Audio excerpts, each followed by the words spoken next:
시청자 여러분 안녕하십니까? 8월 28일 목요일 세븐데이즈 헤드라인 뉴스 전해드립니다. 미니애폴리스 카톨릭 학교에서 발생한 총기 난사 사건의 용의자는 23세의 로빈 웨스트먼으로 밝혀졌습니다. 그는 학교 교회 창문을 통해 총기를 난사한 뒤 스스로 목숨을 끊었습니다. 이 비극적인 사건으로 8살과 10살 어린이 2명이 사망했고 17명이 부상을 입었습니다.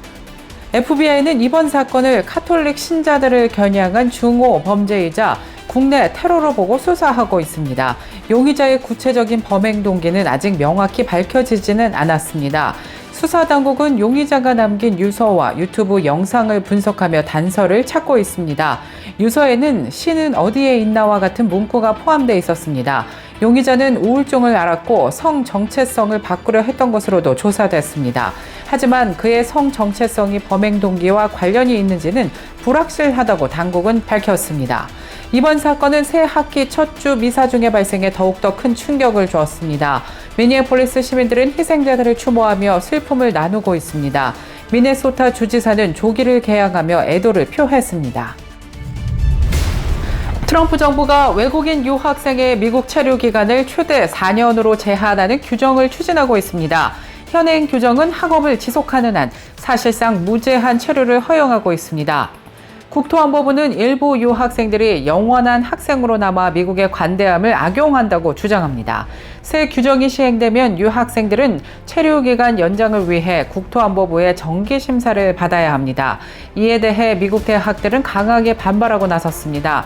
이들은 유학생들이 이미 엄격하게 관리되고 있다며 이번 조치가 불필요한 행정장벽이라고 비판하고 있습니다. 국제교육협회는 이번 규제가 미국 유학을 꺼리게 만들어 결국 국가 경쟁력에 부정적 영향을 줄 것이라고 우려하고 있습니다. 또 유학생 수 감소는 대학의 재정난으로 이어질 수 있어 큰 우려를 낳고 있습니다. 외국인 학생들은 더 높은 등록금을 내는 경우가 많아 대학 재정에 중요한 역할을 하고 있기 때문입니다. 한 60대 여성이 유명 배우를 사칭한 딥페이크 로맨스 사기에 속아 40만 달러가 넘는 막대한 재산 피해를 입은 것으로 조사됐습니다. 피해 여성인 에비게일 루발카바 씨는 페이스북에서 스티브 버튼을 사칭한 사기범을 만났습니다. 사기범은 메시지는 물론 딥페이크 영상까지 보내며 이 여성을 속여왔습니다. 이들은 관계가 발전했다는 믿음을 이용해서 돈을 요구했습니다.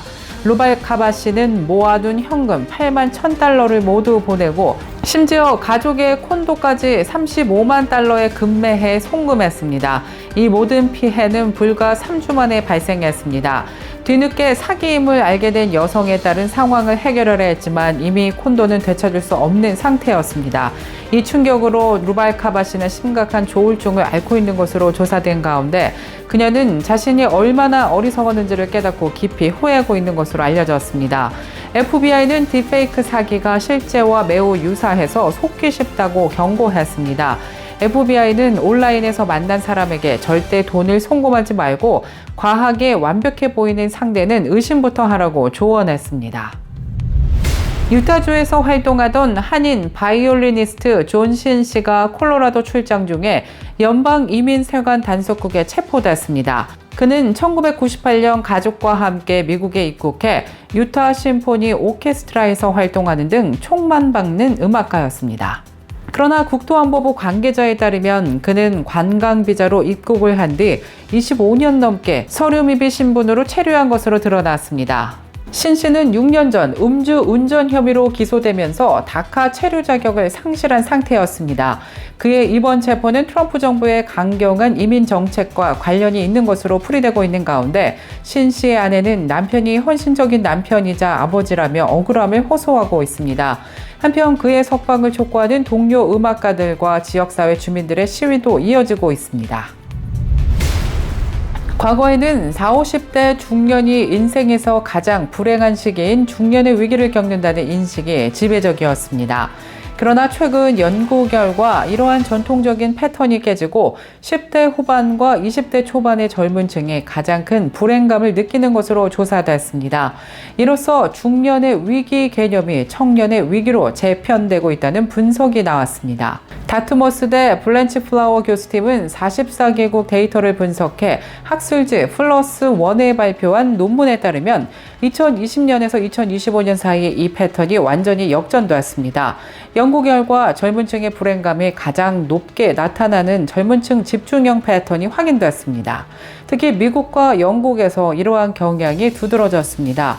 연구진은 젊은 층의 정신 건강 악화를 주요 원인으로 스트레스, 불안, 자살, 충동 등이 심각하게 증가했다고 밝혔습니다.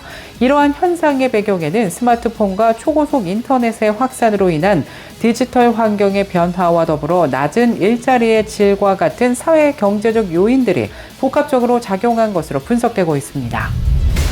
LAFC로 이적한 손흥민 선수가 LA 다저스 홈 경기에서 완벽한 슛으로 현지 팬들의 뜨거운 환호를 받았습니다. LA 다저스와 신시내티 레즈 경기 시구자로 나선 손흥민은 정확하게 스트라이크 존으로 공을 던져 모두를 깜짝 놀라게 했습니다. 다저스 투수 블레이크 스넬은 글러브를 움직일 필요가 없는 완벽한 투구였다고 극찬했습니다. 이날 다저스 스타디움에는 손흥민과 오타니 쇼헤이를 보려는 팬들로 5만 명에 가까운 관중들이 몰렸습니다. 손흥민은 시구 후 VIP석에서 경기를 관람하며 오타니의 사진을 찍는 모습이 포착돼 화제가 되기도 했습니다.